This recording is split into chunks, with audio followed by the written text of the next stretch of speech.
Welcome back to Tips for You. We're going to talk today about how to minimize breakage in your hair through vigorous brushing. And the way we can help minimize that is by being careful what we do when we go to sleep. That's where a lot of the tangling and knots happen, because while we're sleeping, if our hair is loose, it's kind of roaming around, and before you know it, you wake up and you've got all these knots, and then you've got to brush through them to try to get them out. And that pulls hairs out, it breaks hairs off. It's what we're going to try to avoid. So I have a few tips for you on that. First of all, always use a natural bristle brush. This is a Boar's Bristol brush, 100% Boar Bristol, and that's what you should be using on your hair.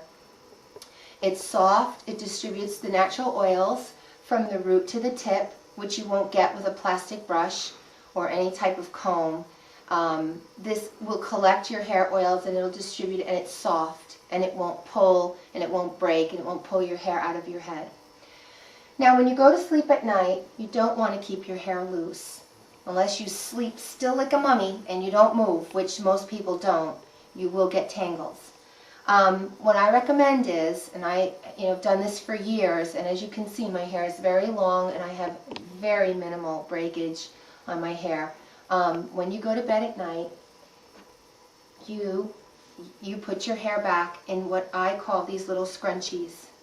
I have two, and it depends on how long your hair is, because what you want to do is section off ponytail areas so that when you go to bed, your hair stays together.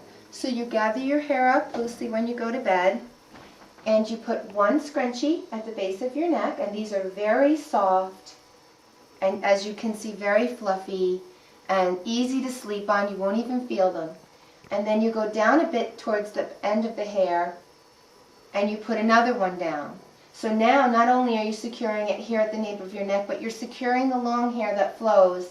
And I like to use ponytail sectioning because while a braid is also a good idea, if you don't mind that sometimes you'll have a little crimping in your hair, you can go ahead and do a braid too, a very loose braid though. You don't want anything tight when you're sleeping. You want your scalp to have the proper circulation and breathing while you sleep so your hair can grow nice. And if you do use a braid, you again want to use these, like I said in my last video, you want to use these soft little hair ties that are all fabric, and they just come right out of your hair, and then you'll just loosely braid your hair and you'll secure it at the very bottom with one of these. Or you can take my advice and use the ponytail method, and your hair won't get the little crimpings that you might get, especially if your hair is damp. You may have just washed it earlier in the evening and it hasn't dried yet, so you may not want to put it in the braid, but you'll put it in these section ponytails, and then when you wake up in the morning, it may be a little messier and this part kind of falls out and such, but for the most part your hair is not going to be tangled up, especially since you're securing the ends. Then you just slip them out. Look how easy that comes out.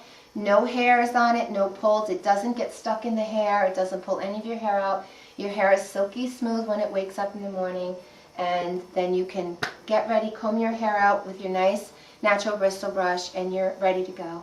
Okay, I hope that was helpful for you and you enjoyed our tip for the day. So please subscribe, and I appreciate any comments that you have. Enjoyed speaking with you, and thanks for visiting. Bye now.